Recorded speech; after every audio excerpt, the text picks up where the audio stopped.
Bienvenidos, somos el Centro de Estudios en Contabilidad Internacional de la Facultad de Ciencias Económicas de la Universidad Nacional de La Plata. Desarrollamos distintos proyectos de investigación acreditados ante la universidad que se difunden en jornadas, congresos y revistas y son recopilados en una publicación propia seriada denominada Documentos de Trabajos del CECIN, la cual están invitados a visitar. Abordamos distintas líneas de investigación entre las que podemos encontrar contabilidad financiera, contabilidad de gestión, información prospectiva, transparencia, reporte integrado, historia contable, docencia e incorporamos el impacto del COVID-19 en la información contable.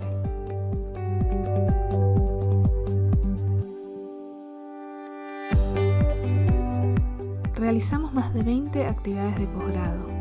Participamos en más de 50 congresos nacionales e internacionales. Y en el marco de los distintos proyectos de investigación han participado más de 20 becarios.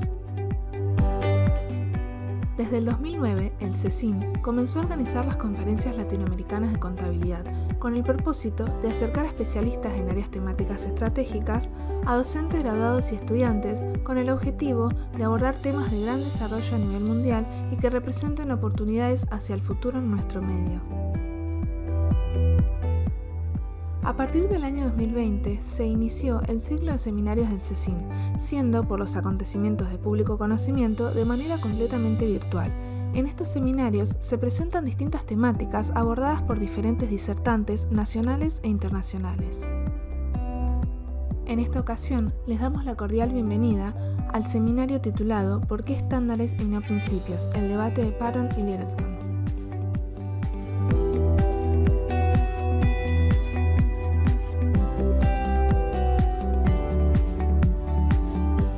Para más información y para estar al tanto de nuestras novedades, los invitamos a seguirnos a través de nuestra página y redes sociales o comunicarse ante cualquier consulta mediante nuestro correo electrónico.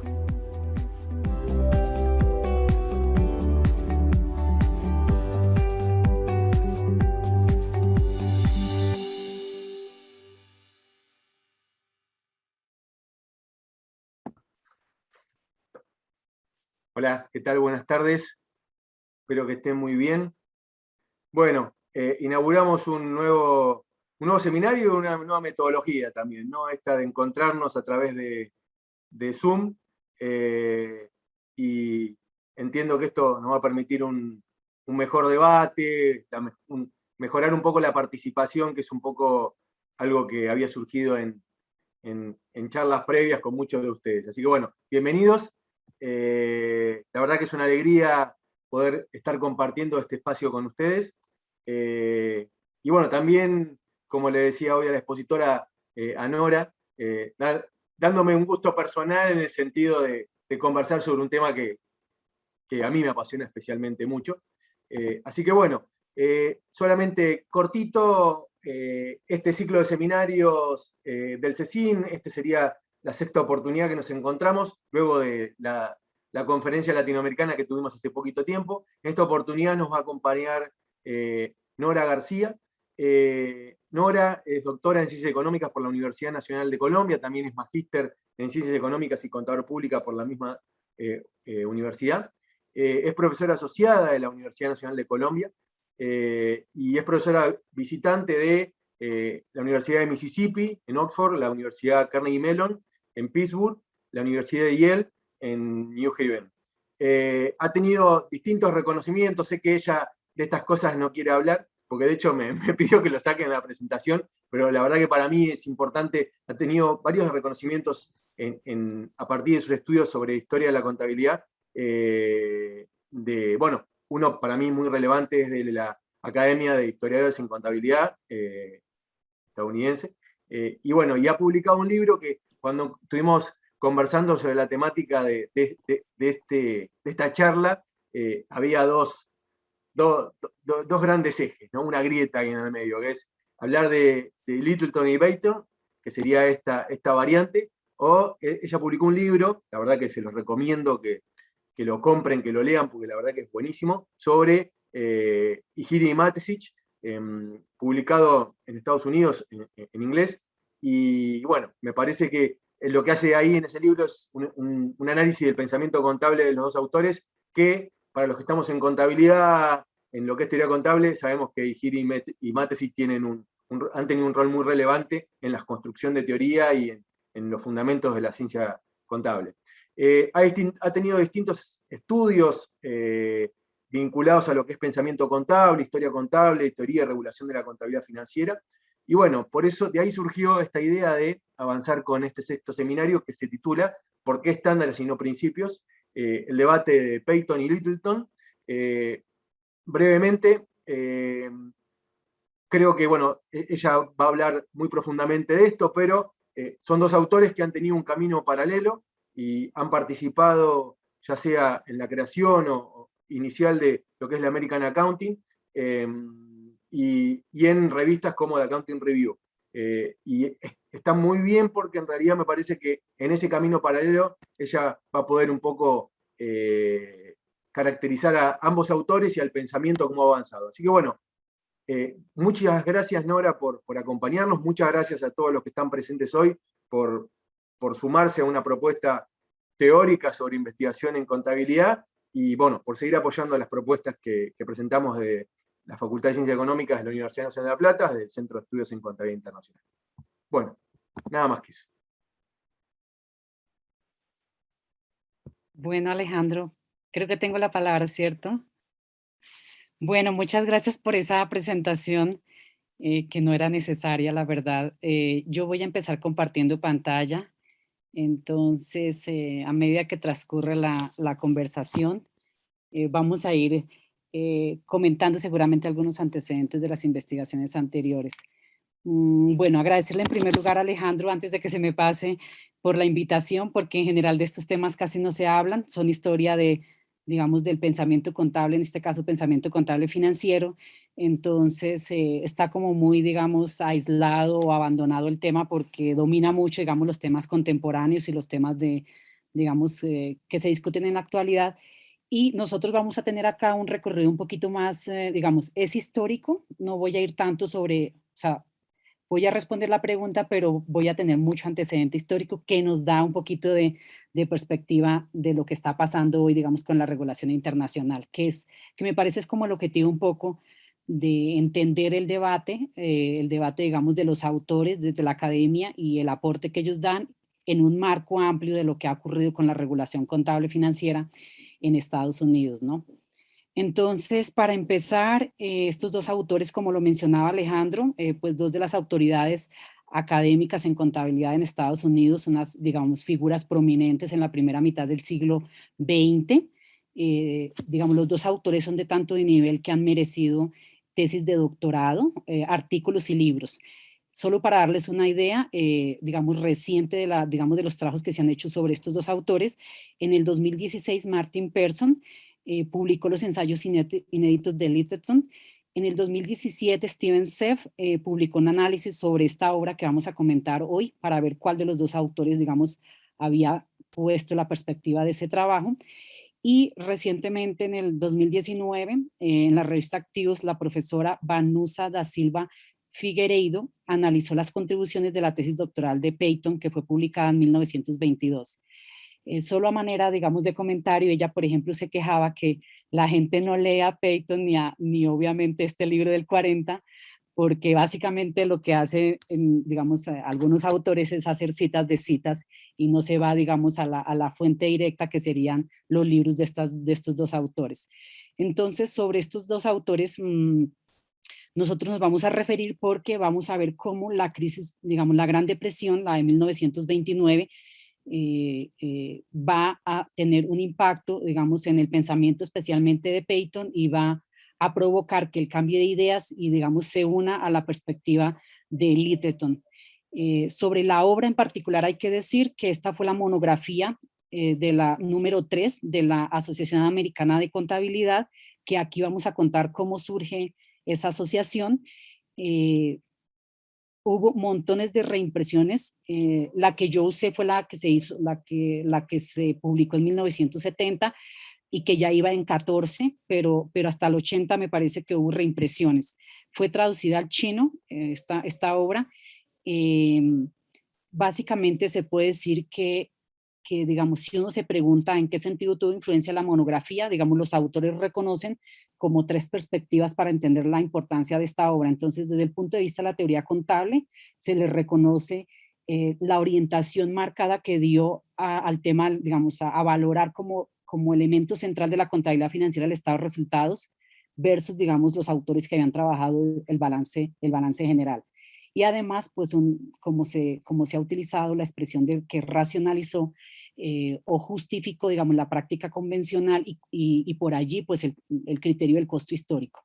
Desde el punto de vista de la regulación, pues se le reconoce que de los años que, digamos, que la American Accounting Association y su comité ejecutivo y posteriormente este libro marcó una orientación por, digamos, por seguir las prácticas convencionales, de allí, desde estos años hasta los años 70, esta monografía influyó tanto digamos, al organismo regulador, que cierto que surgió, digamos, después de la crisis del 29, que primero fue un comité, que después fue una junta, y que finalmente fue el famoso FASB, cuyos primeros miembros también fueron influidos en el enfoque de, de esta monografía, fueron influidos para efectos de la regulación, porque pues la monografía todavía estaba vigente. Entonces la discusión, digamos, ya del cambio de orientación en la regulación de la contabilidad financiera para las empresas que cotizan en bolsa viene allí entre los, digamos, en la transición 70s, 80s, porque allí pues aparece además ya con fuerza la inflación y ya los autores en el nivel de la teoría contable estaban cuestionando de manera importante, digamos, el costo histórico.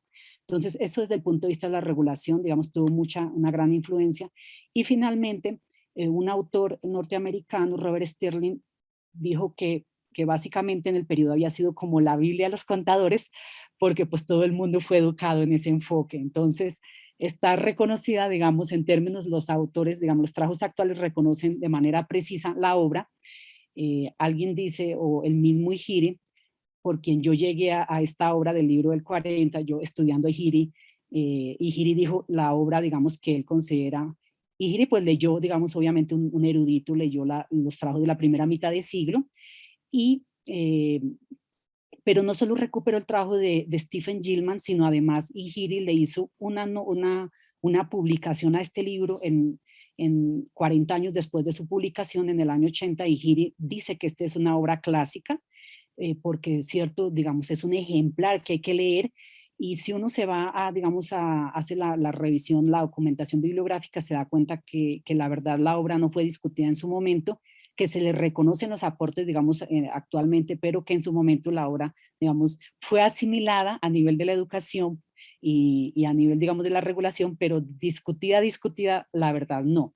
Entonces, siguiendo un poco la influencia que yo recibí de Ihiri, de que esta es una obra clásica, me pareció a mí muy importante dedicarle tiempo, ¿no? Porque además yo en la Universidad Nacional enseño, la Universidad Nacional Aclaro de Colombia, enseño, tengo una clase de pensamiento contable que creé a propósito de mi tesis doctoral, y bueno, yo allí leo los autores de la primera mitad del siglo XX, autores norteamericanos, y por allí quise centrarme un poquito más en rastrear, digamos, esta obra. Entonces, ¿cómo se va a resolver un poco el comentario mío? Marcando como dos momentos, digamos, en el sentido de qué ocurre en Estados Unidos en los años 60 y 70, que obligan a que el Congreso norteamericano cree la Comisión Interestatal de Comercio, y por allí, digamos, el tema de la necesidad de regular la contabilidad. Entonces, ese primer momento de crear una agencia federal independiente crea un antecedente para que después, en los años 30, ese mismo, pues ya ha pasado el tiempo obviamente, esa figura del Congreso vuelva a crear otra organización, digamos, copiando esa primera experiencia, que sería la comisión que va a regular el mercado de valores en Estados Unidos, y también por allí la necesidad de regular digamos, la contabilidad financiera. Las pretensiones de cada una de estas agencias reguladoras son diferentes, pero van a haber elementos que son, digamos, el tema de digamos, digamos, de que son agencias independientes llevadas por o manejadas o guiadas por expertos, ¿cierto? Y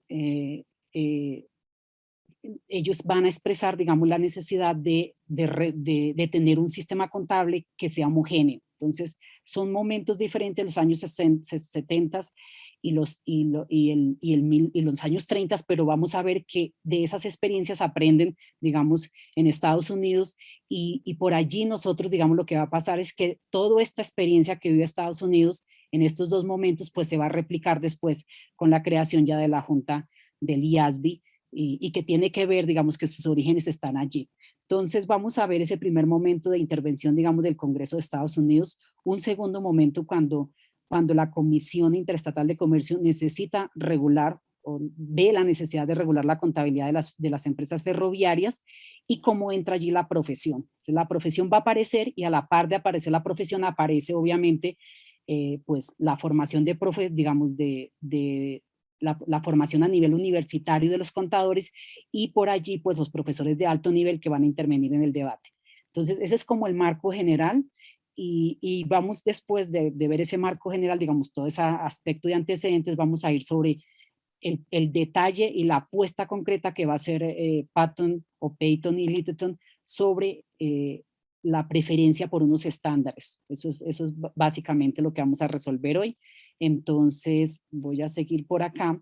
Este es un mapa para que nos hagamos una idea de la industria ferroviaria, o sea, la pretensión, digamos, de la extensión para el año 60 de las líneas ferroviarias en Estados Unidos, que después pues van a ir de océano a océano, ¿cierto? Y que van a empezar a presentar problemas, esa industria ferroviaria, digamos, gana relevancia. Yo por acá tengo el dato, en términos de, digamos, para ese periodo, para 1860, la industria había logrado, digamos, en términos de capitalización, tenía 2 billones de dólares y además contrataba 450,000 empleados. O sea, para ese periodo era uno de los grandes sectores que estaba, digamos, empujando la economía y a la vez que empujaba la economía, o bueno, que al menos se supone que empujaba la economía, la verdad es que también empezaron a presentar problemas, ¿no? Entonces, estas compañías empezaron a hacer colusión entre ellas, empezaron a imponer tarifas irrazonables donde las compañías veían que había, digamos, que la demanda no era tan alta, imponían precios altos donde había, digamos, gran cantidad, digamos, de demandantes, más bien bajan las tarifas y también además engañaban a los accionistas, cifras falsas, etcétera. Entonces, este comportamiento digamos, de las compañías ferroviarias pone en evidencia que ni el federalismo en términos de, digamos, de la estructura política de Estados Unidos, ni tampoco el liberalismo logró darle estabilidad al sector, ¿cierto? Ni un funcionamiento adecuado. Entonces, por la vía de los usuarios, pues la gente estaba pagando a veces tarifas irrazonables, o bien porque eran muy caras, o bien porque eran demasiado, cierto, bajas. Bueno, en ese caso nadie se va a quejar, pero y esa estructura, digamos, del funcionamiento, digamos, de cómo se diseñó Estados Unidos de alguna manera, un sistema, digamos, de político, donde los estados tienen unas competencias, pues aquí fracasó porque los estados no podían, digamos, regular estas compañías que además prestaban un servicio interestatal. O sea, digamos, les resultó complicado regularlas y desde el punto de vista del liberalismo porque pues el libre funcionamiento del mercado demostró que no, que las compañías no se regulaban y que por lo tanto tocaba intervenir. Entonces, la intervención se dio, se crea la Comisión Interestatal de Comercio, ¿cierto? Hacia 1876, si no estoy mal, se crea esta organización, esta agencia que va a ser del nivel federal, ¿cierto? O sea, se crea un nuevo, digamos, una nueva institucionalidad. Y si uno busca digamos, en la historia, los trabajos de historia para entender la creación de esa agencia, porque entender la creación de esa agencia es entender lo que nos está pasando de alguna manera, pues después con la con la agencia que regula los mercados de valores, pero después con los organismos independientes que se crearon en la profesión para orientar, digamos, la regulación en contabilidad.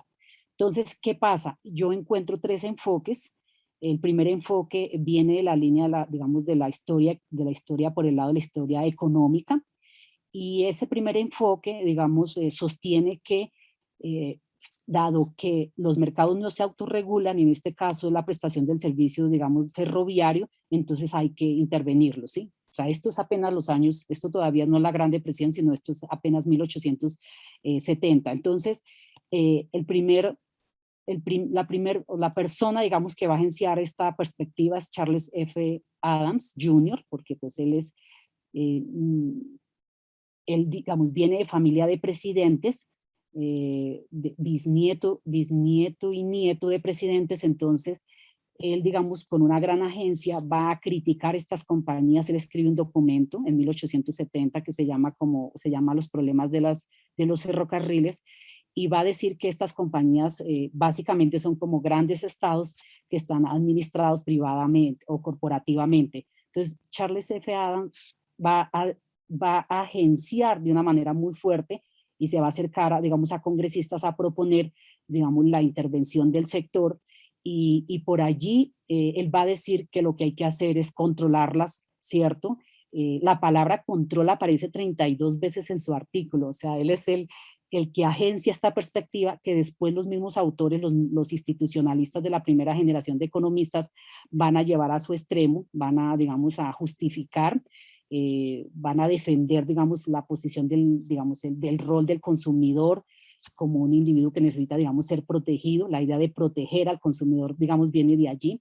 La idea de que no se le discrimine, etcétera. Entonces, si se quieren, estas ideas de Charles Adams, incluso posteriormente, se van a concretar en este libro del economista John Maurice Clark, que va a decir que en una economía moderna hay que controlar, y que esos controles se expresan de diferentes maneras, que son a través de controles informales basados en la tradición, controles orientados por la ley común, digamos, en reglas aceptadas, como en los contratos, digamos, ¿cierto? Y finalmente controles que son más hacia futuro, ¿cierto? Aprobados por el Poder Legislativo, y allí, digamos, cabe la connotación de las agencias federales. Entonces, digamos, como que nos dan un marco conceptual más amplio sobre la idea de si uno quiere tener una sociedad un poco más balanceada, pues necesitan tener controles a diferentes niveles, y aquí el ejemplo de crear esta Comisión Interestatal de Comercio es una idea de tener unos expertos dedicados a, digamos, a ese propósito. Entonces, desde el punto de vista del control social de los negocios, que incluso algún autor en contabilidad siguió esa idea, hablando del control social de los negocios con base en las cuentas, básicamente es como una reacción, digamos, a esa idea de que hay que dejar que el mercado funcione, digamos, de que hay que, dado que el mercado no funciona bien, entonces yo debo intervenir. Bueno, pues esa es solo uno de los argumentos, porque resulta que desde la teoría política también se han hecho investigaciones, y desde allí lo que se plantea es la necesidad de que exista, haciendo historia, la persona que estudia o sea, que hace este trabajo es un autor de, digamos, una persona que estudió ciencia política, y su apellido es Decanio, y el argumento central, digamos, que explica la creación de esa comisión es básicamente que usted requiere tener unos expertos que se dediquen a orientar, digamos, a darle estabilidad al sector, dado que allí hay una estructura, digamos, como de tipo, en algunos casos monopólico, porque fíjense que son ferrocarriles, o en algunos otros casos, digamos, duopolios, o incluso, bueno, pues más raro, pero podría darse oligopolios. Entonces, dado que la estructura no es de competencia perfecta, usted necesita una comisión que establezca tarifas razonables, de tal manera que pues la tarifa que se establezca permita, digamos, recuperar los costos y permitir que el sector, digamos, siga en crecimiento. Ese fue, digamos, el segundo enfoque. Y el último enfoque que encontré, que esto es historia, también historia, todos los tres son historia, pero acá, desde el punto de vista legal, porque también hay abogados que hacen, digamos, que hacen historia, o sea, que buscan entender, digamos, la emisión de estas leyes que crean estas instituciones. Entonces, otro autor va a sostener que lo que pasaba es que para ese periodo los congresistas norteamericanos habían perdido un privilegio, y era que los empleados o los funcionarios estadounidenses daban un porcentaje de su salario al partido al cual pertenecían. Y resulta que para ese mismo periodo, en esas décadas entre las 60 y 70, se eliminó esas leyes y ya no aportaban los funcionarios públicos estadounidenses dinero a los partidos. Entonces, perdida esa posibilidad, dice este otro autor que es Schugerman, dice, no, no, no. Resulta que la creación de la ICC fue una manera como de amortiguar esa pérdida de poder que los congresistas norteamericanos tuvieron con el hecho de que se levantara, digamos, ese beneficio que había para los partidos, dado que los funcionarios tenían que aportar. Entonces, en esa perspectiva, digamos, si uno se detiene a analizar, desde el punto de vista de la perspectiva del control, hay un comportamiento anómalo que proviene de la industria ferroviaria, o sea, los que se portan mal, los que no hacen las cosas bien es la industria en sí misma, o sea, ¿cierto? Los gerentes y demás, y es al individuo quien requiere, a quien hay que proteger, ¿no? Entonces, de allí la necesidad, digamos, de que la solución sea establecer la comisión, pero con el propósito de, digamos, de la tarifa razonable, de proponer tarifas razonables. Desde el punto de vista de la teoría política, más bien es al individuo hay que limitarle su influencia porque ante la falta de información apoyaría políticas irracionales o de corte popular. Es decir, desde el punto de vista de la teoría política, se separa el problema, la cuestión política de que la gente quiera tarifas bajas y que eso de pronto ponga, digamos, limite el crecimiento del sector. O sea que desde el punto de vista de la teoría política es dejémosle a la comisión, o sea, hay unos sabios allá, unos expertos, dejémosle a la comisión la posibilidad de que ellos guíen el sector. ¿Sí? Entonces miren que el punto de vista aquí no es el del punto de vista del control de que el que resulta afectado es el individuo por el abuso de las compañías, sino que aquí es a la inversa. Y en ese sentido, lo que se sostiene es que hay que cederle, o sea, el problema no es político, sino técnico. El problema se vuelve técnico y entonces hay que cederle a unos expertos el control, digamos, la orientación digamos, de la regulación. Y en la perspectiva legal, pues es reservar un privilegio por parte de los congresistas. Entonces, aunque las tres perspectivas, digamos, tienen connotaciones diferentes, de alguna manera nos explican y nos dan a entender por qué hoy en día tenemos unas juntas que se consideran son unas comisiones de expertos, ¿cierto?, que aparentemente, técnicamente van a resolver. Pero de fondo está, digamos, el problema político y el problema, digamos, de los intereses. ¿Qué pasa? Bueno, pues esta comisión empieza a trabajar, ¿cierto? La comisión, y aunque queda, digamos, con poderes para intervenir y tiene que tratar de orientar las tarifas razonables, la comisión descubre que para controlar las compañías necesita saber cuánto gastan. Y entonces por allí la Comisión Interestatal de Comercio se va a preocupar, se va a angustiar, de hecho, por regular las categorías de gasto. Y entonces ellos se reúnen y establecen unas categorías, establecen unas clasificaciones, que son 32 categorías de gasto, que es una clasificación que se va a llamar la clasificación de Saratoga, perdón, y esa clasificación que se establece en 1879, pues es, digamos, ellos la plantean, pero no tienen digamos, de nuevo, no tienen la posibilidad de imponerla. Entonces, por trabajo de la comisión, logran que el Congreso la expida a través de un acto del Hepburn Act y pues imponen digamos, ese sistema uniforme de contabilidad, que es básicamente, como digo, contabilidad, digamos, de costos, porque lo que ellos necesitan es rastrear todos los costos para tratar de proponer la tarifa razonable, ¿cierto? Porque el ingreso es el que ellos van a definir según la tarifa. Por esta vía, ¿qué pasa? Pues que la American Association of Public Accountants pues se va a molestar, ya está establecida, o sea, esa asociación, esos, digamos, uno de los primeros gremios, se van a crear dos gremios en Estados Unidos.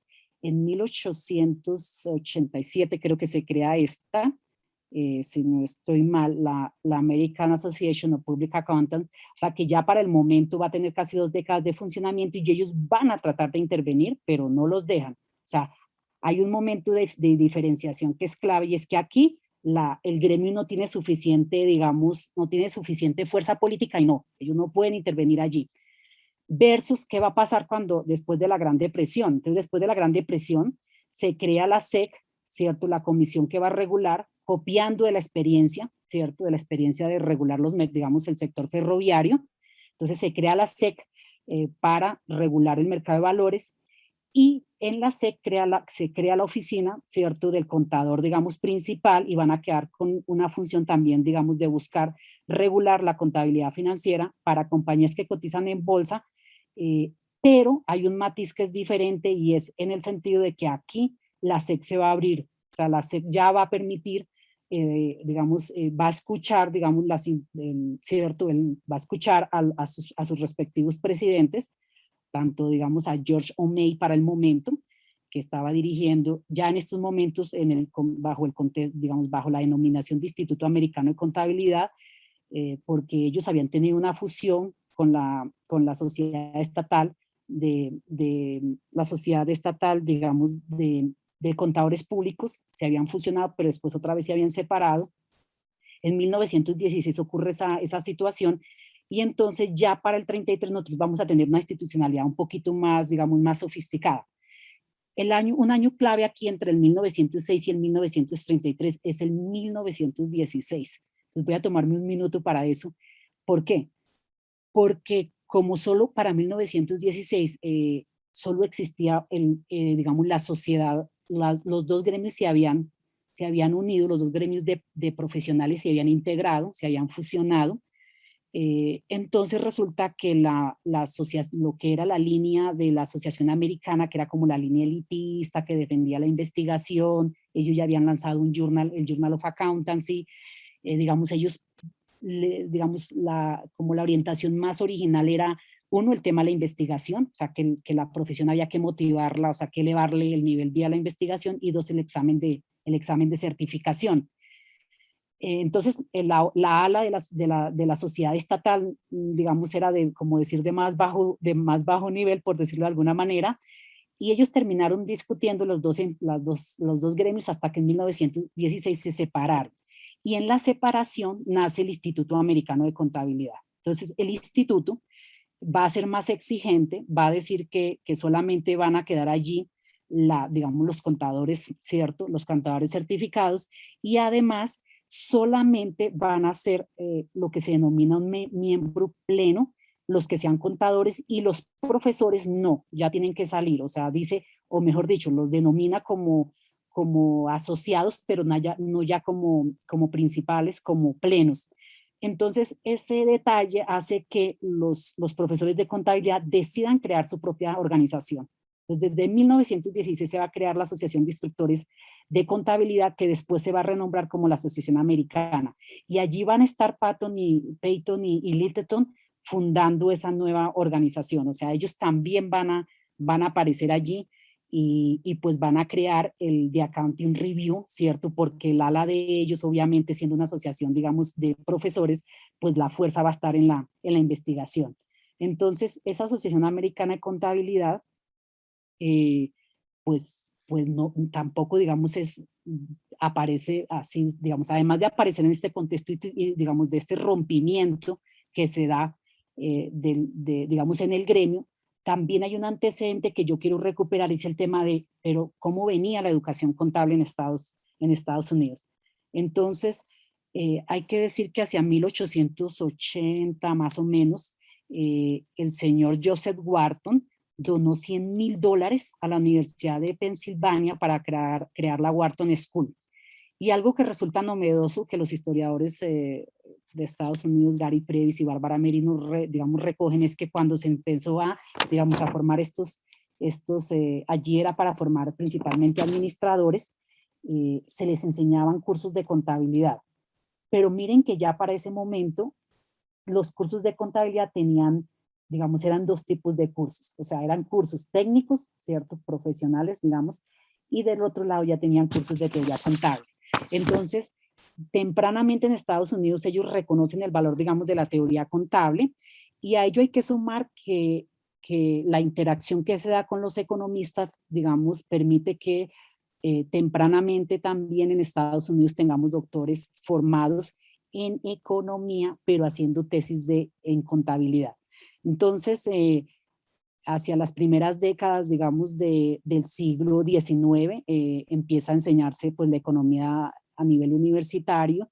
Ellos van a, digamos, los economistas estadounidenses van a ir durante el siglo XIX a Alemania, se van a formar allí, van a regresar, se van a crear también los doctorados en Estados Unidos, y es en el marco de los doctorados en economía donde se forman nuestros profesores, mejor dicho. O sea, Patton va a ir a la Universidad de Michigan, o Peyton, yo siempre lo digo en español, perdón, va a ir a la Universidad de Michigan y allí va a hacer su doctorado en economía, pero con una tesis en contabilidad. O sea, muy influido por la economía, o sea, impresionantemente influido por autores en economía, por Wesley Mitchell, que es uno de los que recuerdo, pero escribiendo ya su accounting theory, ¿no? ¿Y qué pasa con Littleton? Pues Littleton se va a formar en la Universidad de Illinois, también en un doctorado de economía, pero haciendo una tesis de historia contable. Entonces, esas dos líneas de pensamiento se van a encontrar allí, ¿cierto? Se van a encontrar allí y, digamos, dada el contexto que hemos contado, pues van a ocurrir cosas, ¿no? Entonces, digamos que la monografía sale en el 40, ¿cierto? La American Accounting Association había formado un comité ejecutivo para proponer, o sea, para ellos intervenir en el debate, porque el gremio estaba haciendo mucha fuerza, o sea, marcando con mucha fuerza la importancia, digamos, de que la regulación estuviera basada en la práctica, y por el lado de la academia, especialmente, digamos, los autores más influidos por la economía, pues marcando la orientación de unas regulaciones basadas en principios, ¿no? O sea, si uno revisa la obra de Patton, eso es postulados, principios. Si uno revisa también incluso Hadfield, también hay allí principios, etcétera. Entonces,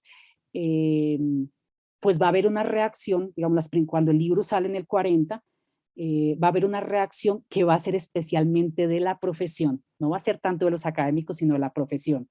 Entonces, ¿qué van a decir? Solamente hubo 2 reseñas al libro en ese momento. Ellos se van a quejar, las 2 reseñas van a decir que la terminología es complicada, que porque hablan de estándares y no de principios, que porque hablan de precios agregados y no de precios, que porque hablan de consideración de la medida y no de valores, bueno, etcétera. O sea, que se quejan de la terminología. Y además ellos, estos autores, los de las reseñas, van a decir que además no entienden por qué se justifica, en este caso, el costo histórico versus los valores actuales de mercado. O sea, esta discusión que es digamos, que sigue estando vigente, pues está en este libro, está en el libro, digamos, tiene que ver con el libro de este libro del 40, pero además incluso pues está décadas atrás, ¿no? Esa es como la discusión, digamos, permanente de la disciplina y entre los gremios y entre la misma academia, porque es la discusión, digamos, infinita. Lo que yo hago de alguna manera es recuperar algunos elementos, digamos, como el elemento central en lo que tiene que ver con la apuesta de estos autores, ¿no? O sea, por qué ellos finalmente escogieron la idea o prefirieron la palabra estándar. Entonces, no es gratuito, digamos, la orientación del libro. Ese comité ejecutivo que se formó en el 36, del cual hacían parte los 2 autores, y además de los 2 autores, o sea, de Peyton y Littleton, además estaba Eric Kohler y Howard Greer, y bueno, y ellos sacaron en el 36 el tentative statement o sea, una declaración tentativa de principios, ¿cierto? Digamos que subyacían a los reportes corporativos. Ahora se me olvida el nombre en inglés, pero este texto sacó una propuesta de 20 proposiciones para guiar la regulación, digamos, de los reportes. Entonces, con base en ese documento, que fue un documento del Comité Ejecutivo de la AAA, o sea, ¿cierto? Se sentaron estas 5 personas, me faltó nombrar uno que se me pasa, pero eran 5, y lo publican en The Accounting Review. Ese documento tuvo más discusión incluso, y el documento pone una posición que es la que van a seguir los autores. La contabilidad no es esencialmente un proceso de evaluación, sino la asignación de ingresos y costos históricos, para los periodos fiscales corrientes y los sucesivos. Es decir, que básicamente, pues en principio ellos van a tomar esta idea, ¿cierto? La van a elaborar más, pero siguen esta concepción de que no se van a preocupar, o sea, el núcleo no va a ser en sí mismo la evaluación, sino más bien el problema central es cómo yo relaciono, ¿cierto?, los ingresos con los costos, y y en esencia, uno de los problemas centrales de ese, digamos que ustedes me imagino lo han escuchado mucho, pues es el tema de cómo yo asigno los costos. O sea, el problema de asignación de costos es un problema nuclear en digamos, en este enfoque. El contenido de la monografía son estos 7 capítulos, no es un texto, digamos, mm, extenso. Ahora no lo tengo a la mano, bueno, se me quedó en la mesa, pero es un texto, si no estoy mal, por ahí de 120 páginas. Contiene estos 7 capítulos y empieza por el tema de los estándares, porque necesitan justificar digamos, esa noción. Después vienen los conceptos, que son como las ideas, digamos, centrales, y desarrollando esos conceptos, plantean unos supuestos que digamos que deberían ser inherentes digamos, a la orientación, digamos, de la contabilidad, y de allí las nociones centrales que son la de costo y la de ingreso, resultados, excedente, y por último cierran con el tema de la interpretación. Si uno se lee la monografía, a mí me parece que, digamos, digamos, es una combinación, la monografía, digamos, concede digamos, al gremio en términos de aceptar, digamos, en poner una posición intermedia, no radical sobre los principios, por ejemplo, sino una posición intermedia, usando la expresión estándares, pero además también concede a la profesión, digamos, hay un elemento allí que los críticos no se dieron cuenta, y es que cuando la monografía termina, la monografía, digamos, al cerrar con el tema de la interpretación, proponen un criterio que al final es un criterio que tiene que ver, digamos, con las circunstancias que esté viviendo una compañía, y que por lo tanto da un margen impresionante digamos, para el juicio profesional. Entonces, si uno hubiese leído, o si lee uno con más tranquilidad la monografía, me parece que no la debieron haber criticado tanto, sino haberla, digamos, valorado en sus aspectos positivos. Entonces, el primer capítulo, que es el que yo quisiera, como me parece que allí está como el núcleo de la apuesta sobre el tema de los estándares. Entonces, el primer capítulo resuelve estos 4 temas, el tema de agencia, pues de la separación entre la inversión y la administración, que ya está muy estudiado para el periodo, el tema de los aspectos públicos de estas corporaciones, porque se entiende que administran recursos que recogen de la gente, y eh, eh, viene aquí un punto importante, que es el tema de reconocer que el contador es central, es decir, que el contador debe asumir, como lo dicen ellos, toda la responsabilidad por la preparación de los informes precisos e informativos sobre la operación de la empresa. Es decir, que de nuevo, el contador aquí, digamos, las agencias en este caso, digamos, o los comités, o como se les quiera denominar, emiten estas guías o estos estándares, pero al final toda la responsabilidad cae, digamos, sobre el contador. Hoy en día ya sabemos que esa responsabilidad es compartida, digamos, por lo menos en la regulación en Estados Unidos, después de lo de Enron, ya sabemos que tanto el gerente general como el gerente financiero asume responsabilidades por la firma de los estados financieros. Entonces, bueno, acá yo lo pusieron de forma muy radical sobre el tema de que cae todo sobre el contador, pero digamos que no, cierto, es para darle, digamos, relevancia a la posición digamos, al rol profesional, que como es una profesión liberal, pues necesitamos que tenga, digamos, cierto, que ese profesional tenga criterio, porque al final del día, pues, se gana su sustento con base, digamos, en su opinión. Y bueno, y este es el punto de cierre, digamos, como donde se responde la charla, porque ni reglas ni principios, sino estándares. Es decir, ellos van a escribir en en esa sección que dedican al carácter de los estándares, van a decir, el principio tiene una connotación de permanencia, de universalidad, ¿cierto? Es algo que es, digamos, que perdura a través del tiempo, que se aplica para todas las geografías, que da digamos, digamos, da esa connotación. Entonces ellos van a decir, no, nosotros digamos, a nivel digamos, de la contabilidad no podemos hablar de unos principios. No nos parece tampoco usar la noción de reglas, porque son por naturaleza autoritarias, ¿cierto? O sea, se siguen porque sí, o sea, porque la tradición lo ha hecho así y así las vamos a seguir usando, y acaba ahí la discusión, pues tampoco les parece.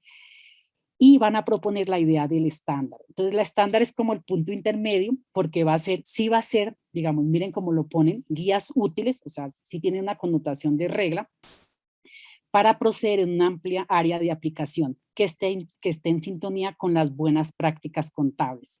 Deben cumplir algunos requisitos, como ser sistemáticas, coherentes e imparciales. Entonces, es digamos, la noción, no se casan, uno podría pensar que es un problema de lenguaje, pero la pretensión de ellos es generar ese punto intermedio. Dejemos que haya regulación, pero que decida al final el contador. Y esto se nota, hay un argumento eh, para terminar, digamos, para cerrar esta idea, hay un argumento en el capítulo de interpretación y es que cuando el contador tenga que definir, por ejemplo, cómo asignar los costos, pues el mejor criterio que puede tener es la razonabilidad económica. Y esa razonabilidad económica pues se juzga en contexto. O sea, esa razonabilidad económica nadie se la puede a usted darle ni en una fórmula, ni algo preciso, ni nada por el estilo, sino que usted tiene que tomar la decisión. Entonces, es una guía útil, o sea, tiene la connotación de regla, pero a la vez deben ser sistemáticas, coherentes e imparciales, como si fuera un conjunto de, digamos, de nociones que usted puede organizar, estructurar de alguna manera sin que terminen siendo contradictorias o inconsistentes, y la verdad es que eso es muy complicado, y pues el solo hecho de que uno tenga que asignar los costos de acuerdo con la razonabilidad económica, pues allí ya hay un problema, digamos, de subjetividad, de parcialidad, o sea que el libro sí tiene la ambigüedad que los críticos dijeron, pero aún así, digamos que ellos tratan de resolver con el tema de dejar que el contador decida. Bueno, estos son los conceptos que ellos plantean, la noción de entidad empresarial, la noción de continuidad, la noción de periodo, que periodo es una convención, o sea, a través del tiempo en la contabilidad, digamos, se ha venido estableciendo que cada año producimos los estados financieros, ¿cierto? Eso no es, digamos, ninguna noción abstracta, es más bien una tradición o sea, es una práctica arbitraria que hemos venido aceptando. En el pasado, pues, los libros, uno terminaba un libro, o sea, en la historia, ¿cierto? Desde el punto de vista de la historia contable, uno cerraba las cuentas cuando el libro se le acababa. Por allá en Francia en algún momento dijeron que era cada 2 años. Y hoy en día, pues, por convención, producimos los estados financieros anualmente y para empresas que cotizan en bolsa hoy en día trimestralmente. Entonces, ellos ponen, por ejemplo, una noción de periodo, pero pues en realidad es discutible, por ejemplo, si es un concepto como tal. Está la noción de costo adjunto como para dar la intuición de que uno tiene que agregar los costos. Está la idea de esfuerzos y logros. Esfuerzo es a la noción de costo y logro es a la idea de, digamos, de venta. Cuando usted logra vender, usted tiene allí un logro. Y por último, como para cerrar, digamos, estos aspectos conceptuales, la idea de una evidencia objetiva verificable. Y entonces aquí en este punto los autores van a defender que la objetividad de la evidencia es supremamente clave y que cuando usted dan como un criterio allí para decir que hay unos grados de evidencia y que usted, digamos, la evidencia puede ser objetiva o no objetiva y que el contador, digamos, que tiene que ponderar esos grados de objetividad de la evidencia. Entonces, el libro, yo no voy a ir a los detalles de todo el contexto, el libro cierra con este capítulo sobre la interpretación, que ellos reconocen que es inherente a, digamos, a la contabilidad y que subyace principalmente a la asignación de costos. O sea, después de que uno se recorre el libro, pues se cierra básicamente, digamos, para no dejar todo pues al criterio, digamos, a la arbitrariedad total, el libro se cierra con esta apuesta en términos de decir que el contador deje de juzgar teniendo en cuenta esa razonabilidad económica, pues que es la que ayudaría a definir, digamos, un poco, digamos, cómo, qué criterio tener cuando uno está haciendo, digamos, las respectivas asignaciones de los costos. Entonces, por allí, pues, por allí yo como que puedo ir dejando, no sé cómo estoy de tiempo. Bueno, las conclusiones quedan acá, que es básicamente haberles comentado, digamos, cómo hay esos dos momentos de intervención, digamos, del Congreso norteamericano a través de la creación de esas agencias independientes, y luego cómo, para entrar en esa discusión, este libro aparece para poner una posición intermedia, ¿cierto? Ni estándares, perdón, ni principios ni reglas, sino estándares, pero que también vemos que tiene elementos de arbitrariedad, o sea, el libro sí tiene sus problemas, o la apuesta, digamos, tiene sus problemas, pero pues bueno, yo recupero un poco de algunos elementos que me parecen valiosos, que no resuelven, pero que ayudan de alguna manera si uno tiene digamos, está en el tema de decidir, digamos, de escoger, de tomar una decisión, bueno, esta idea de la razonabilidad, pues, digamos, podría funcionar. Bueno, era eso, muchas gracias por escucharme atentamente y, pues, si les parece, abriríamos las preguntas. Muchísimas gracias, Nora. La verdad que me encantó tu exposición. Ahí, bueno, seguramente después compartiremos el material. Básicamente, me parece que la charla, para rescatar algunos puntos interesantes y después abrir el espacio para el debate, hay algunas preguntas ya por el chat. Nora, quizás las podés ver ya. Si no, después te las paso. Pero bueno, esta idea de rescatar a Peyton y a Littleton, muchos aquí en Argentina, hace varios años, se estudiaba con Peyton, a partir de traducciones que fueron los primeros libros con el Manual del Contador, que fue de los primeros libros que llevó aquí para estudiar. Me contaba la expositora en alguna conversación que tuvimos que, bueno, empezó a profundizar en estos autores y, bueno, hizo algún viaje hace poco tiempo, que seguramente después comentará, a Mississippi como para tratar de rescatar información en fuente primaria de esto. Digo, en este estudio de la historia uno tiene que acercarse, ¿no? No es que es todo digital y que uno puede sentarse en un escritorio y conseguir la información. Me parece que también es importante rescatar a Ihiri, o sea, la expositora planteaba un poco este abordaje de Ihiri, y bueno, todo lo que ha aportado Ihiri en lo que es teoría contable, en lo que es la incorporación de las cuestiones matemáticas en contabilidad, como también lo ha hecho obviamente Matesic. Me parece que también algo que dijo Nora, y yo no quiero dejar pasar esto de que ella tiene un curso, ellos le llaman de pregrado, o sea, de grado, sobre estos temas en la carrera de contador público, y eso me parece sumamente interesante, ¿no? Esto de trabajar estos temas en el grado, ¿no? Digo, no pensar que uno tiene que abordar en teoría contable cuestiones de registración, sino que uno puede ir a los fundamentos a partir de estos autores que fueron los que construyeron esos fundamentos. De fondo, esta tensión entre los esquemas de regulación por estándares o principios, ¿no? O reglas, ¿no? Hoy una tensión general a nivel global entre el IASB y el FAS en dos esquemas que de base son diferentes y que son difíciles de homogeneizar. También algo interesante que rescato, y esto tiene que ver mucho, y lo planteo porque, bueno, hay muchos de los que están participando hoy que son estudiantes de maestrías, investigadores, esto de identificar dentro del marco teórico las teorías. Ahí Nora hablaba de los enfoques en discusión para las cuestiones legales, y me parece que esto es interesante cuando uno arma un marco teórico, es el identificar las teorías desde donde uno se para como para plantear ciertas cuestiones. Otro tema importante que me parece es esto de cómo el contexto influye en la contabilidad y en el debate en contabilidad, ¿no? En por qué se empezó a hablar o de la necesidad de regular o de la necesidad de la construcción de los primeros organismos gremiales, ¿no? Que es un poco lo que pasó a partir de esto que decía la American Accounting, por un lado, y el organismo más local, de anclaje local. Estas cuestiones sobre que hoy son muy presentes, sobre institucionalismo, neoinstitucionalismo y economía de la regulación y economía de la información, que están subyacentes en el planteo de Nora. El tema de la práctica versus los principios, con esta cuestión que también se rescata hoy dentro del debate global en la academia en contabilidad, entre lo que es la teoría contable positiva y la teoría contable normativa, esta idea de hay una manera de hacer contabilidad o tenemos que ver cómo se hace en la realidad, que está más desde el punto de vista de los positivistas.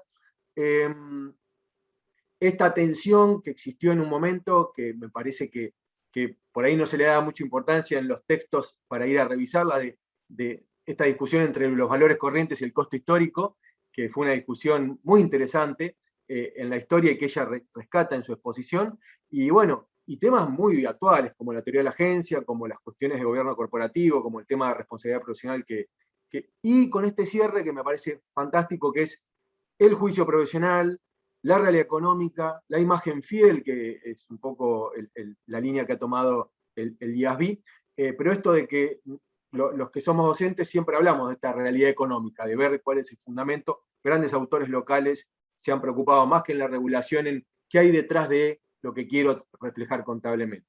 Así que bueno, esto como para tomar algunos puntos que me interesaron de la exposición. No espero haber hecho una síntesis apropiada, pero por lo menos es la visión que tuve yo sobre esto. Y bueno, te agradezco un montón.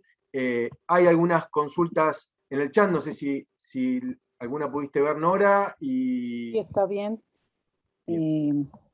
Bueno, muchas gracias por todo el comentario, Alejandro, que sí lo pones más en sintonía con el presente. Entonces, creo que hay que, digamos, desde la academia hay que recuperar esos, digamos, las áreas o las materias de tanto de teoría como de historia del pensamiento contable. O sea, eso es muy dominante en otros campos. La historia del pensamiento económico uno lo toma casi y no tiene la historia del pensamiento contable. Entonces hay que entender un poco, digamos, esas dinámicas de entre la profesión y la academia y bueno, los organismos y el Congreso, ¿no? En este caso.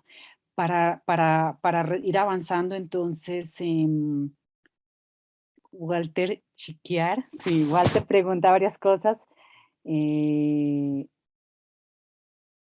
Yo no entiendo muy bien la primera, sí, digamos, ustedes saben, digamos, en efecto, el sector ferroviario requería de grandes inversiones, el Estado norteamericano, digamos, apoyó la formación, digamos, haciendo concesión de tierras, digamos, el nivel federal haciendo concesión de tierras y el nivel estatal comprando acciones de las compañías. Entonces hubo allí unos apoyos, digamos, de gran nivel digamos, para promover esa industria, que a todas estas no lo dije, empezó siendo sector privado y hoy en día sector público, ¿no?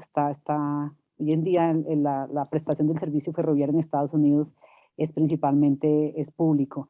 Entonces, claro, había mucha angustia por el tema de qué tarifa era la tarifa conveniente, ¿no? Y la angustia y ahí la que marcaba, digamos, la contabilidad administrativa guiando, digamos, era determinante, ¿no? O sea, guiar, o sea, hacer un levantamiento, digamos, muy serio, digamos, de los costos de las compañías era algo fundamental si realmente se quería hacer una determinación, digamos, adecuada de la tarifa, ¿no? Entonces, claro, hoy en día eso ha cambiado porque las grandes inversiones no son en capital fijo, sino es en intangibles, ¿no? O sea, lo vemos que hay una dinámica allí definitivamente, digamos, la regulación perdura, pero la dinámica sobre los intangibles, digamos, es un poco, digamos, más novedosa. Y el tema yo sí creo, y me das el espacio para decir algo que yo no dije, y es que el famoso historiador Louis Gambos caracteriza este periodo como lo que él llama la triocracia.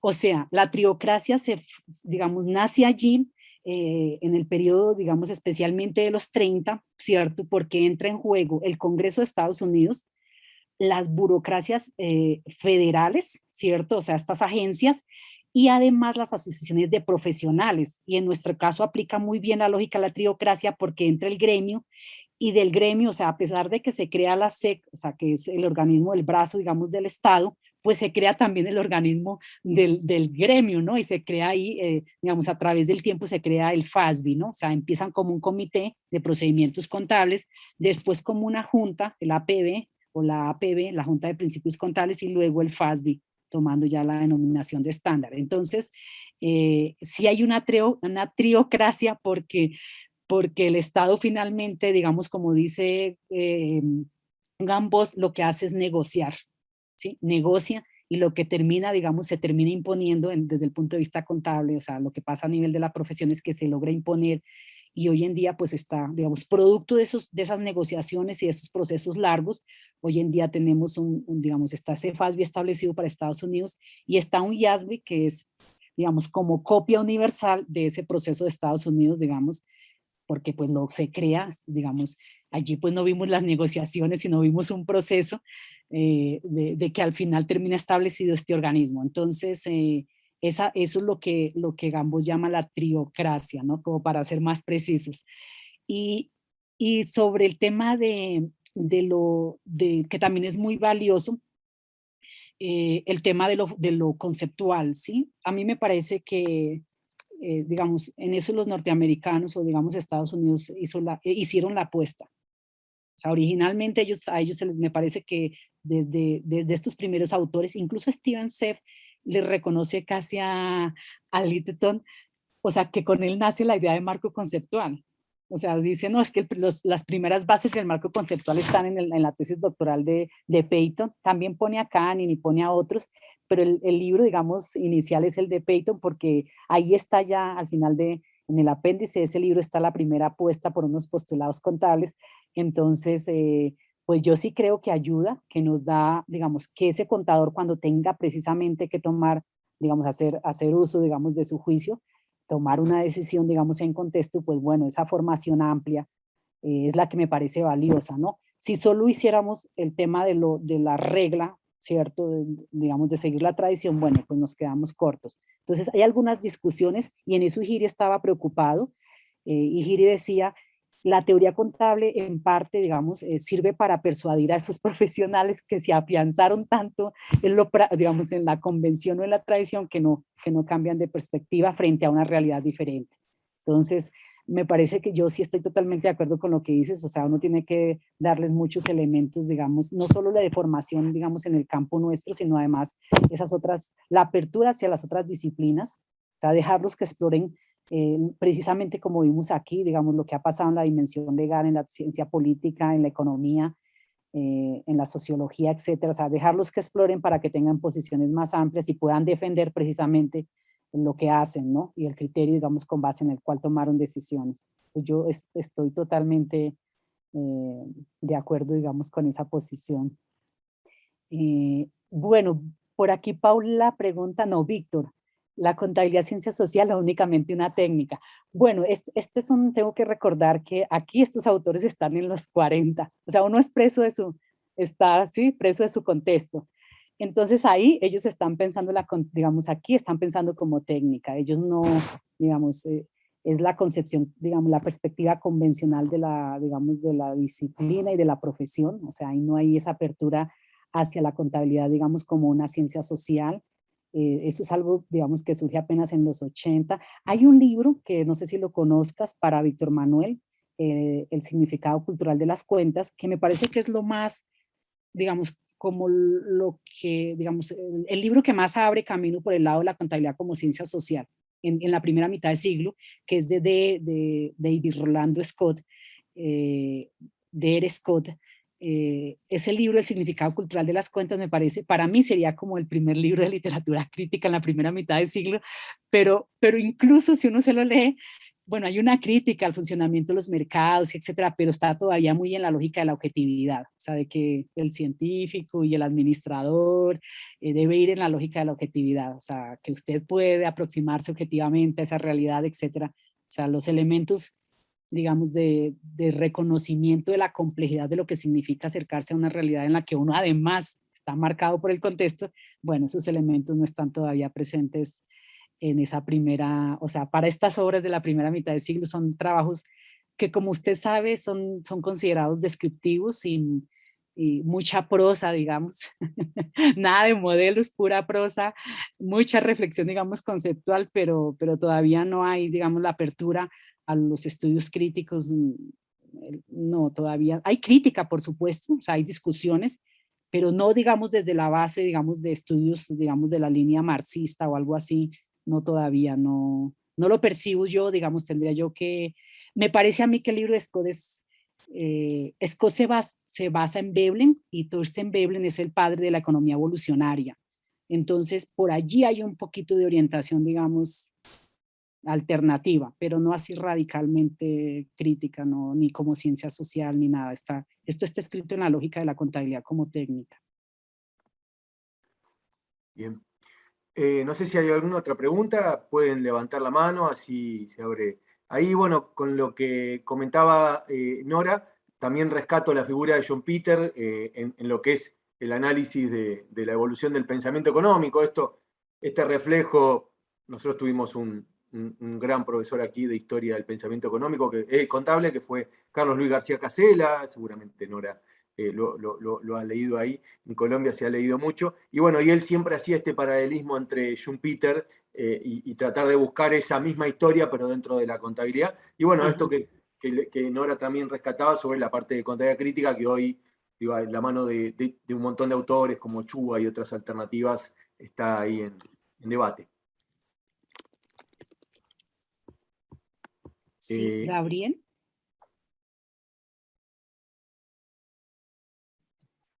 Hola, hola, ¿se escucha? Sí, sí. ¿Qué tal? No, yo pregunto, primero pido perdón porque voy a hacer una pregunta quizás demasiado ignorante, ¿no? Pero la pregunta que yo me planteo es, ¿dónde está el equilibrio? Si uno lo mira desde el punto de vista del derecho, siempre los abogados tienen como una disputa ahí en cuanto a lo que es la insuficiencia del puro positivismo, que nunca llega a regular todo, y el que dice que solo el derecho positivo es derecho. En algún punto, desde el punto de vista legal, uno en algún punto encuentra, o por ahí podría encontrar de por qué tendrían que convivir dos tipos de, es decir, principios y regulación. Pero me es difícil de encontrar desde un punto de vista contable, es decir, cómo uno encontraría el equilibrio por ahí entre cuánto de un lado y cuánto del otro lado. No sé si se explica, pero en el derecho está muy tratado. Yo, la verdad, me parece interesante en los aspectos contables, la verdad que sinceramente no lo conocía. Eso simplemente. Bueno, Gabriel, muchas gracias. Bueno, pues es que, bueno, digamos, digamos, por lo que yo he visto, ¿no? Digamos, en términos de la regulación que, digamos, que trató de orientar los organismos en Estados Unidos en términos de regular la contabilidad para financiera, ¿no? Para las empresas que cotizan en bolsa. Durante años la angustia de ellos fue construir ese marco conceptual, ¿no? O sea, lo que serían, digamos, los principios, y algún día se dieron cuenta que eso iba a ser una misión imposible, y aunque han mantenido, cierto, esa pretensión, la verdad es que terminaron sacando reglas detalladas. Entonces, pues fíjate que las circunstancias los llevaron al tema de las reglas detalladas. Y si uno mira el IASB, pues tiene un marco conceptual que a menos que la norma detallada, que también está, que usa la palabra principio, además, pero a menos que la norma detallada sea insuficiente, ahí tú vas al marco conceptual. De lo contrario, el marco conceptual es complementario. O sea que lo que yo puedo decir es, digamos, hay como unas discusiones, digamos, bien complicadas entre, digamos, cuál es el exacto, digamos, cuál es el sistema más conveniente para regular. Jorge Túa hizo una investigación con uno de sus alumnos y él decía que se requerían las dos. Al final ellos concluyeron que había que seguir digamos, las dos posibilidades, porque dependía incluso de elementos culturales. O sea, ellos muestran que hay unos elementos culturales allí, digamos, de la formación de los contadores. Entonces, en los diferentes momentos, dependiendo cómo haya estado la economía, porque hay reacciones a la, digamos, a la economía, incluso yo no lo dije y es importante que lo diga, después de la crisis del 29 y frente a los abusos de las corporaciones, o sea, de utilizar la valoración, las apreciaciones como ingresos reales, llevándolo como ingreso y de, digamos, sí, digamos, me acuerdo de ese, porque fueron listadas todas las, digamos, todos los malos manejos desde el punto de vista contable, de hecho, frente a ese, digamos, a ese mal manejo que se le había dado a la contabilidad financiera, es que sale la reacción, digamos, una reacción más, pues precisamente una reacción, digamos, conservadora, ¿no? Y la regulación se sostiene allí hasta que, cierto, o sea, el mercado de valores iba bien, entonces la contabilidad podía ser, digamos, de costo histórico sin problema, ¿no? Y así se sostuvo, o sea, funcionó por 3 décadas, incluso un poco más. Y cuando viene el debate sobre la inflación es que se rompe, digamos que dicen ya no más costo histórico, eso definitivamente no es informativo, y allí dan la apertura para otros criterios de valoración, o sea, que las compañías tienen que justificar, pero ahí rompen, por ejemplo, y dan la, digamos, la entrada digamos, a las valoraciones de mercado. Y desde allí hasta el día de hoy han habido posiciones de unos autores defendiendo las valoraciones, digamos, de mercado y de otros diciendo que no, que precisamente por eso es que se han presentado las crisis.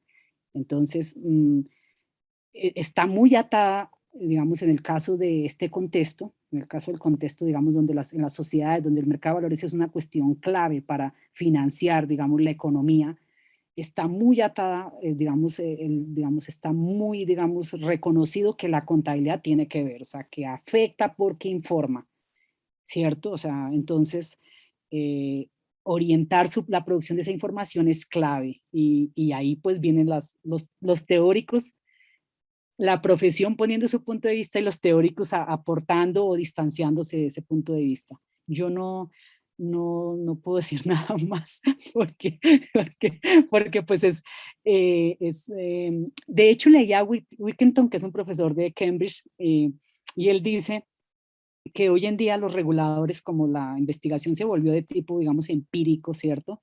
Que hoy en día los reguladores están utilizando la teoría de los 70, ¿cierto? Que fue la teoría normativa, de hecho, porque pues nadie más siguió investigando todos estos problemas, digamos, de los problemas de reconocimiento contable, los problemas, digamos, digamos, los problemas más de la práctica, ¿cierto? Se han olvidado un poco para concentrarse, digamos, en temas que tienen pues más de naturaleza académica, ¿no? Entonces, por allí, digamos, para mostrar que incluso la investigación que se hace hoy en día está tan distanciada del tema, de los temas de regulación, que ya hay autores que, pues, que se quejan de que deberíamos reorientar un poco la investigación contable por el lado de los temas, digamos, que nos afectan, digamos, en términos de la profesión, ¿no? O sea, cuando vas en concreto a resolver cuestiones técnicas, necesitas pues un apoyito, ¿no? O sea, necesitas que alguien te dé un poco de ilustración. Sí, ahí agregaría que, bueno, hay una tesis, creo, de Lainez, me parece, en Europa, sobre este tema del impacto ya sea del sistema universitario, del sistema político, del gremio, en cuanto a esas posibilidades de cambiar la regulación en uno u otro sentido, ¿no? Con esta idea de la armonización global, este tema de los caminos de cómo se regulaba en cada uno de los países eran tan distintos que era muy difícil el tema de llegar con un esquema internacional, con un esquema de afuera. Entiendo también otro punto que comentaba Nora, esto de que se ha investigado bastante poco en contabilidad financiera a partir de un determinado momento, porque se supuso que con la regulación alcanzaba, ¿no? Entonces, estos grandes teóricos que por ahí nosotros rescatamos de la década del 60, 70, digo, de esa época, que después siguieron escribiendo, obviamente, pero es como que todo fue regulación, y hoy uno ve un journal sobre contabilidad financiera y probablemente se encuentre o cuestiones de regulación o relevancia valorativa, ¿no? Que son las líneas principales. Sí, yo diría que, bueno, como los autores lo justificaron, es que, digamos, como que en vista de la complejidad de lo que significaba conceptualizar la noción de ingresos, o sea, que eso no terminó en nada, pues hubo ese, digamos, un efecto sustitución allí y se fueron por la línea, digamos, de la investigación empírica y bueno, y hoy en día otras líneas, ¿no? Entonces, pues se abandonó la investigación, digamos, para sostener la regulación, ¿cierto? Esa línea se abandonó, pero por allí también se abandonó pues todo lo que significa el trabajo de esta gente, ¿cierto? O sea, pues se perdió ese trabajo, es como si se hubiera perdido todas las grandes discusiones de los 60 sobre el tema de cómo medir, digamos, las utilidades, que eso fue, y además los criterios, el dominante, cuál era el mejor, pues eso la verdad quedó guardado. Entonces creo que por eso y yo también decía eso en mi clase esta mañana, uno va y ve un journal de contabilidad y pues no, es tema de revelación, bueno, ahora lo del COVID, etcétera, que está muy bien, pero, pero cuando se trata pues de lo práctico ya concreto, bueno, ahí ya no hay nada. Muy bien. Bueno, creo que no hay más preguntas. Y Sergio, a ver.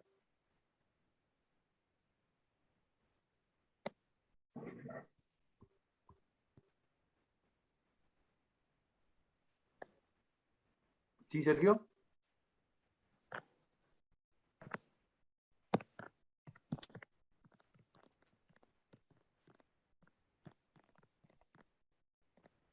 No se lo escucha, parece.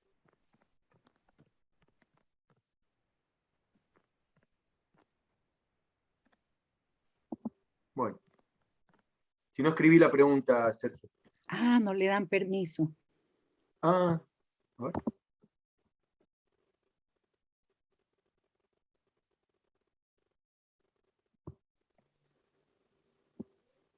Ya. Ahí podés, Sergio. Hola, buenas noches. ¿Me escuchan? Sí, sí. Bueno, buenas noches a todos. Agradecer la exposición de la profe. Yo soy de los estudiantes que ha tenido el placer de ver clase con ella en la Universidad Nacional. No la de pensamiento contable, ya salí del pregrado y no alcancé a ver esa materia. Sin embargo, pues estas discusiones me parecen muy importantes, sobre todo retomarlas porque lo que he visto ahorita con una participación más activa en la regulación desde el sector público colombiano es que las actualizaciones y las modificaciones a estos textos de regulación de contabilidad financiera, pues no tienen ningún piso, ningún soporte, no se está refiriendo a nada de esto, no se tienen las discusiones entre qué es un principio, si en verdad nosotros estamos haciendo un estándar o más bien es una regla y simplemente dejamos las palabras principios o estándares a manera de una conveniencia o de manera estratégica para decir que estamos en la vía de la convergencia de referentes internacionales. Entonces, yo quería primero preguntar, profe, si desde estos estudios, también desde las clases, porque yo sé que su merced promueve mucho que los estudiantes pues, estén en contacto también con lo que podríamos llamar el mundo real, es en verdad que es lo más cercano que nosotros tenemos en la regulación, ya sea colombiana o en un referente internacional, que es lo más cercano que nosotros tenemos a un principio contable, porque su merced, por ejemplo, mencionaba que, por ejemplo, el periodo, y en la regulación del sector público está explícito el periodo contable como un principio, pero la verdad es que eso como que no cumple esas definiciones que han propuesto desde la academia y desde estos referentes teóricos.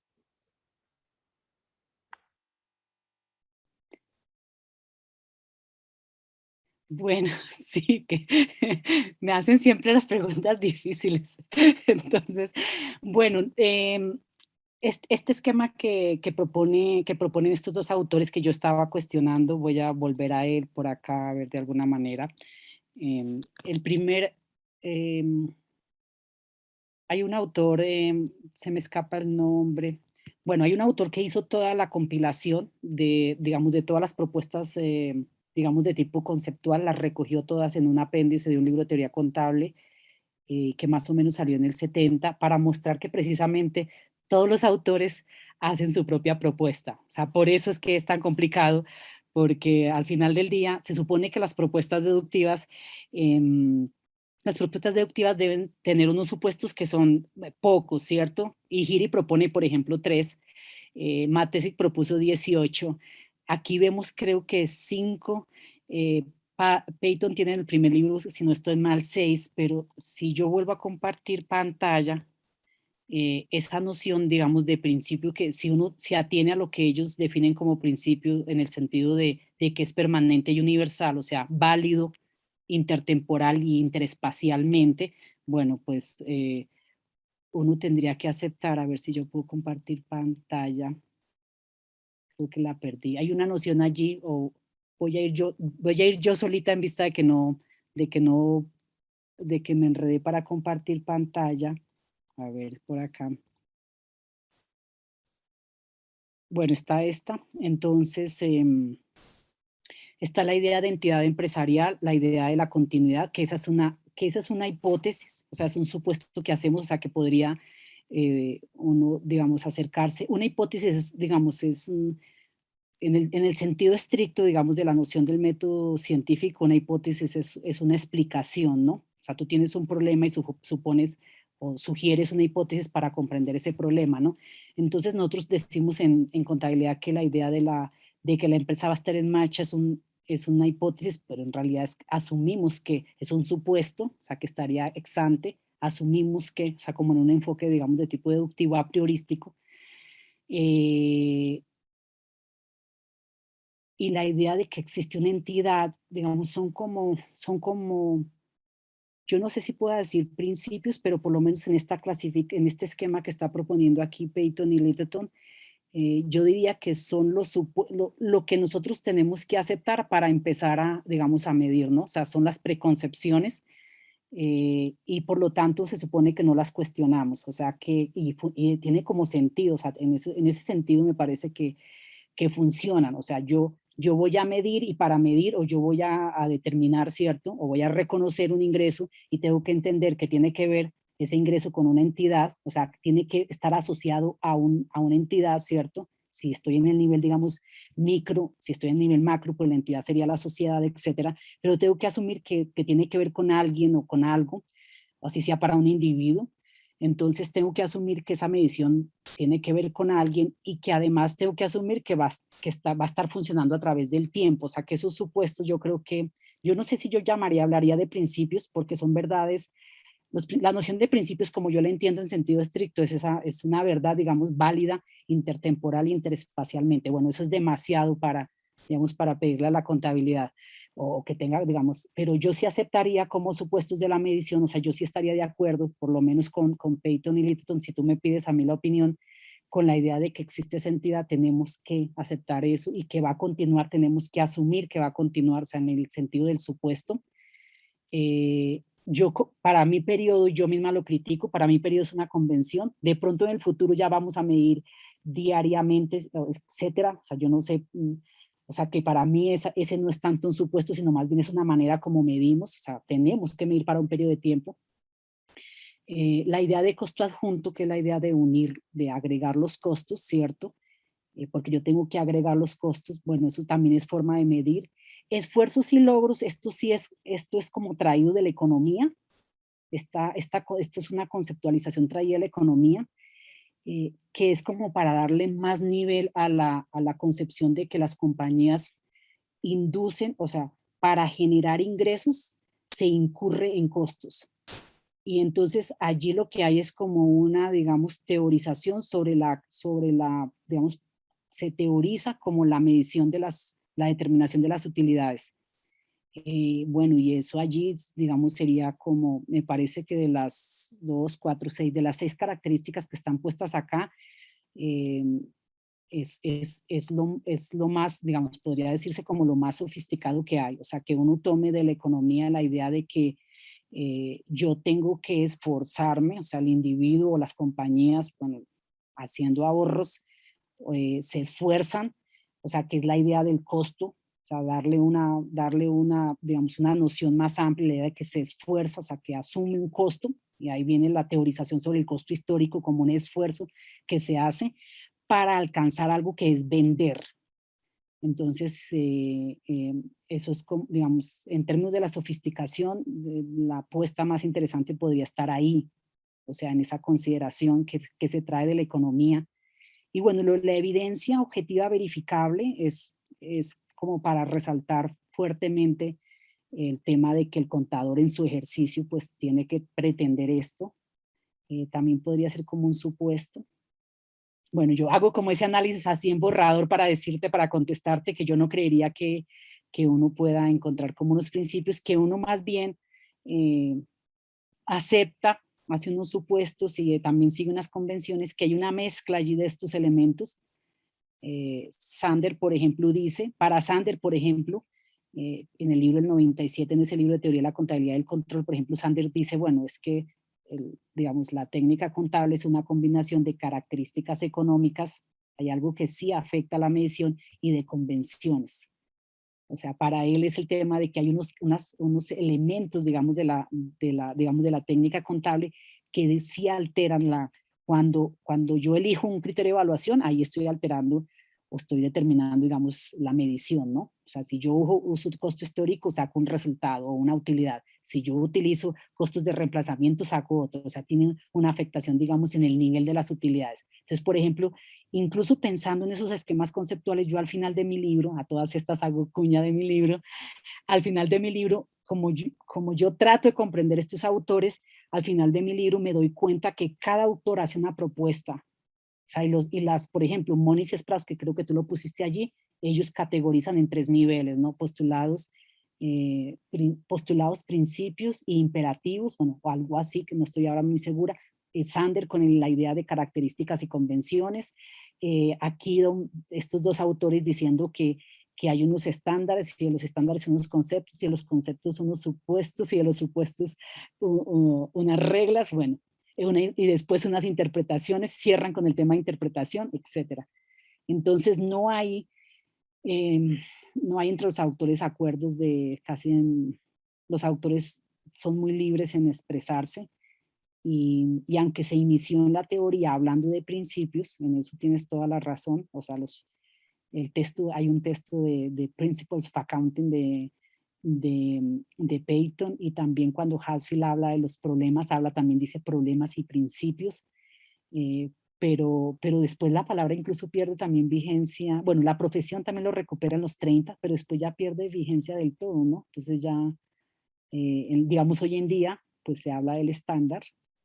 O sea, la regulación la regulación hace una preferencia, los organismos hacen una preferencia. Mira que es más como una decisión, digamos, política, de hacer una preferencia, digamos, desde la Junta en sí misma se hace una preferencia por la noción de estándar que por la noción de principio.